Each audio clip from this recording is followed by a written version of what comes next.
Sobre a raiva, nós vamos falar sobre alguns tópicos. Nós vamos conhecer a doença primeiro, vou falar sobre características dos vírus, características sobre a doença e sobre o sucesso das campanhas de vacinação. Depois nós vamos falar sobre as formas de prevenir a raiva e um pouquinho sobre os cuidados que a gente deve ter com os morcegos hoje em dia e com os nossos animais de estimação para evitar esse grande problema para a sociedade. A raiva é uma doença causada por um vírus bastante parecido com o vírus causador da Covid-19, porque ele é um vírus envelopado. Esses vírus envelopados, apesar de causar uma doença muito grave, eles têm um ponto positivo que a gente pode citar. São vírus que são facilmente destruídos com água e sabão.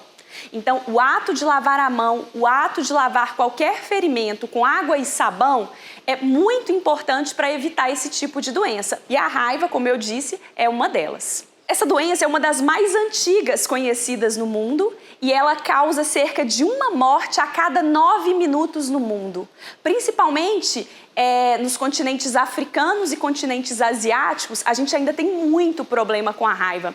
E no Brasil, há poucos anos atrás, não era muito diferente. A gente tinha casos de raiva humana e animal com uma frequência muito alta em praticamente todos os estados brasileiros. Mas com o sucesso das campanhas de vacinação, principalmente a partir da década de 80, a gente teve uma queda no número de casos de raiva em animal e isso teve como reflexo a queda no número de casos de raiva em humanos. A campanha de vacinação que a gente fala é a vacinação do cão e gato. É aquela vacina que o seu animal recebe todos os anos nas campanhas e essa vacina é distribuída gratuitamente pela prefeitura do seu município. É muito importante vacinar e revacinar o seu animal a partir dos 4 meses de idade. É importante que esses animais sejam revacinados e que todo novo animal receba pelo menos uma dose a cada ano. Caso não seja a época de vacinação e você tenha em casa um animal que ainda não foi vacinado, você pode procurar a unidade de vigilância de zoonose do seu município ou o centro de controle de zoonose do seu município e ele pode receber a vacina também gratuitamente, mesmo não sendo época da campanha de vacinação. Além de vacinar e revacinar o seu animal anualmente, é muito importante que você também saiba como lidar com o comportamento do seu animal para evitar agressões e mordeduras. Especialmente para as crianças, é muito importante que elas saibam respeitar o espaço dos animais para assim evitar agressões. Quando eu digo isso, não estou mencionando apenas o seu cão e o seu gato, os animais domésticos como um todo, mas todos os mamíferos. A agressão de qualquer animal pode transmitir a doença. Então, vacinar o animal, evitar mordedura e agressão são as principais formas de prevenção da doença. Assim, a gente consegue bastante sucesso no controle desse problema muito importante no Brasil e no mundo. Se a gente consegue controlar a raiva com campanhas de vacinação e o número de casos já reduziu drasticamente no Brasil, por que então a gente continua a ter campanhas anuais de vacinação? É importante que a gente saiba que a raiva é uma doença que atinge todos os mamíferos, inclusive mamíferos voadores, que são os morcegos, que a gente chama aqui na academia de quirópteros. Esses morcegos, eles também morrem com a doença, mas eles passam um grande período da vida infectado com o vírus e isso aumenta a eficiência desses animais na transmissão. O morcego pode ficar vários meses com o vírus incubado, em período de transmissibilidade, e isso é um risco. Hoje em dia, a gente vê a população de gatos crescendo. Em todos os municípios brasileiros, esse é um fenômeno que ocorre. A gente tem uma população de cães estável e uma população de gatos que aumenta. Esses gatos, eles sempre vão ter comportamento de caça. E diante de um morcego, o objetivo deles vai ser capturá-lo, porque é um comportamento normal da espécie. E é aí que está o problema.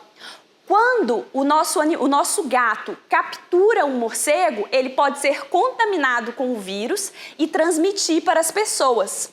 A raiva é uma doença que mata tanto os animais quanto às pessoas, são pouquíssimos os casos de cura no mundo. A gente pode contar os casos de cura com os dedos das nossas mãos. Então, a gente não pode ficar esperando um tratamento para curar a doença. A gente precisa prevenir. E ela é uma doença prevenível com a vacinação de cães e gatos, evitando-se as mordeduras e também evitando esse comportamento predatório de caça dos nossos animais. A gente tem um problema no Brasil que a nossa cobertura vacinal de cães, ela geralmente é muito alta. Ela chega nos 80%, que é o preconizado pela Organização Mundial de Saúde. Mas isso não acontece para os gatos. E os casos mais recentes de raiva em ambiente urbano, que a gente tem observado, pelo menos nos últimos 10 anos, são casos de raiva em que os gatos estiveram envolvidos. E eram casos de raiva em gatos causados por variantes do vírus rábico de morcegos. Então, significa que esses gatos estão tendo contato com o morcego vacinado. Então, é muito importante que a gente leve os nossos gatos também nas campanhas de vacinação, assim como a gente já faz com os cães. Então, pode haver alguma dificuldade, algum problema, um gato mais arisco e medroso. O que você pode fazer para isso?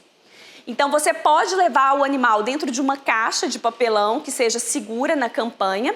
E os municípios já orientam os vacinadores a criarem uma fila prioritária para os gatos, para evitar fugas e agressões de cães e gatos. Esse encontro, não vai ser muito desejado durante a nossa campanha de vacinação. E outra coisa é que você pode agendar com a unidade de vigilância de zoonoses ou centro de controle de zoonoses do seu município a vacinação domiciliar dos gatos. Então, você pode contar com esse recurso e pode também espalhar essa notícia para os seus vizinhos e para os seus conhecidos, para a gente conseguir aumentar, então, a taxa de cobertura vacinal também entre os nossos gatos e, quem sabe, conseguir cumprir com a meta da Organização Mundial de Saúde, que é 0 casos de raiva em 30 anos. Isso é muito importante e a gente precisa da participação de todos. E a gente está falando de morcego. Então, o que eu vou fazer caso o morcego entre na minha casa? A primeira coisa é manter os ambientes iluminados e bem abertos. Os morcegos vão achar um caminho de saída. Caso isso não aconteça e ele caia no chão, você nunca deve tocar em um morcego e nem permitir que os seus animais toquem no morcego. O que vocês podem fazer? Podem pegar um balde de boca larga ou uma caixa de papelão também com a boca larga e grandes, de modo que você coloque sobre o animal, prendendo dentro da caixa. São pouquíssimos, na verdade, uma única espécie de morcego consegue voar a partir do chão. Todas as outras espécies, elas precisam de cair um pouco para levantar voo. Então, quando o morcego está no chão, ele pode sim estar contaminado com o vírus da raiva. Mas não é certeza que ele tenha o vírus, ele simplesmente não vai conseguir levantar o voo a partir dali. E aí você pode colocar a caixa sobre ele e ligar então para o Centro de Controle de Zoonoses ou para o veterinário do seu município para pedir que ele busque. Caso isso não seja possível, o que pode ser feito é, uma vez com a caixa ou com o balde sobre o animal, você pode pegar uma tábua fina ou um papelão mais grosso, mais rígido, colocar por baixo de modo que o animal, o morcego, fique entre o papelão e o balde e você pode virar então essa caixa e transportar esse morcego para a área externa e assim libertá-lo, mas sem ter nenhum tipo de contato físico com esse animal, tá certo? Outra coisa, se por um acaso o meu animal teve contato com o morcego, o que eu devo fazer? Então, eu acabei de falar, há pouco tempo atrás, que os gatos podem predar morcegos e assim ter contato. E se você chega em casa e se depara com o seu gato tendo contato com o morcego? Bem, nesse caso também você vai acionar a unidade de vigilância de zoonoses ou o centro de controle de zoonoses do seu município e esse animal deverá permanecer em observação por mais ou menos 180 dias. É um período longo, mas é muito importante para a gente ter a segurança de que ele não foi contaminado. Nesse período, ele vai ser vacinado, caso ele não tenha sido, ou vai ser revacinado contra a raiva para a gente minimizar, então, as possibilidades de transmissão do vírus. Então, liga para a unidade de vigilância de zoonoses, mantém o animal, lógico, bem alimentado, com condição de bem-estar adequada, mas em observação e mais afastado, durante 180 dias. E aí, após passado esse período, o risco não existe mais e o animal pode voltar ao convívio normalmente. Os exames para diagnosticar a raiva nos animais, ele só pode ser feito após a morte do animal. Então, caso nesse período de observação o animal morra, esse animal vai ser encaminhado para a unidade de vigilância de zoonoses e lá o exame vai ser feito, a necrópsia, o diagnóstico vai ser confirmado ou não, né? Vamos torcer que não, nesses casos. Outras doenças podem gerar características muito parecidas com a raiva, outras doenças neurológicas. E a gente vai falar um pouquinho sobre essas características da raiva para que você consiga, de longe, identificar um animal com sinais dessa doença. Bem, o vírus rábico, ele é um vírus que tem atração pelas inervações e pelo sistema nervoso. Então, quando acontece alguma agressão ou você tem uma ferida e um animal infectado vai lamber essa ferida, o vírus vai então se conectar nas terminações nervosas e é através da inervação que ele vai chegar até o sistema nervoso central. Enquanto ele está percorrendo esse caminho até o sistema nervoso central, a gente consegue atuar de maneira preventiva e evitar, então, que a doença realmente aconteça nos seres humanos. A gente vai fazer isso com os protocolos pós-exposição. Então, caso você sofra um acidente, uma mordedura, uma lambedura em feridas ou mucosas de animais desconhecidos, no primeiro momento, você deve lavar com água e sabão o local da ferida, da agressão, porque nós já falamos que o vírus rábico é muito sensível à água e sabão, e procurar o serviço de atendimento médico do seu município imediatamente.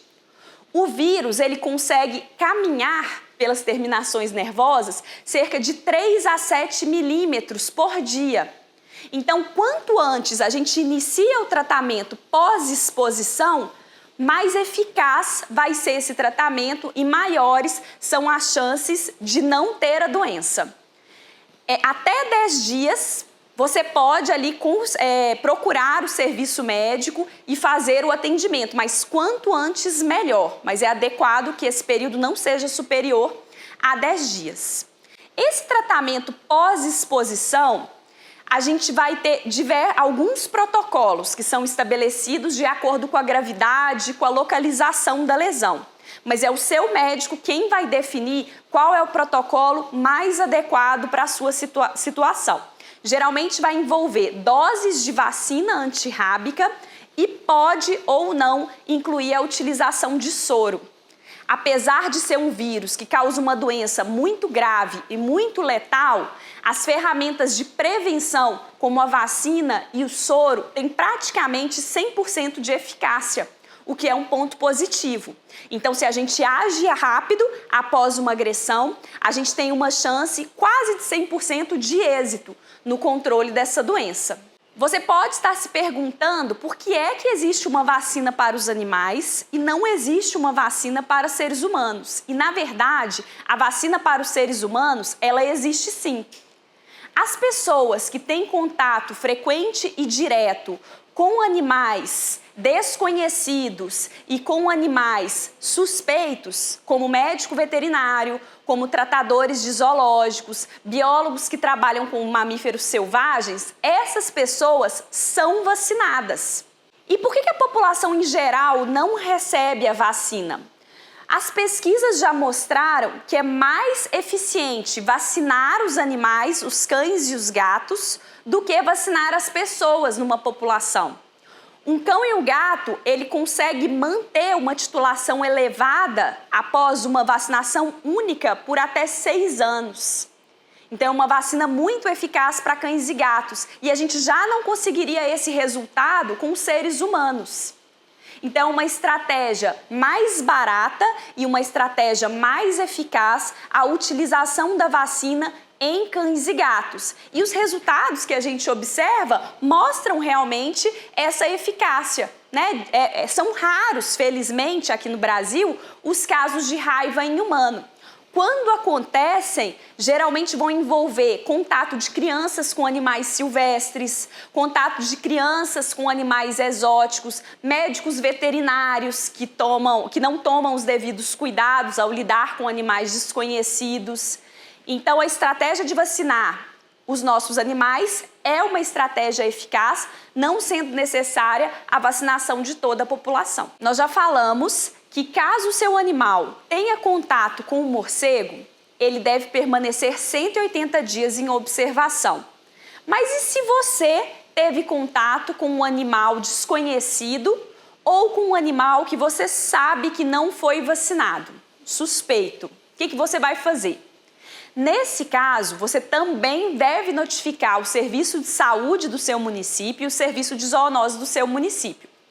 Esse animal deve permanecer em observação por pelo menos 10 dias.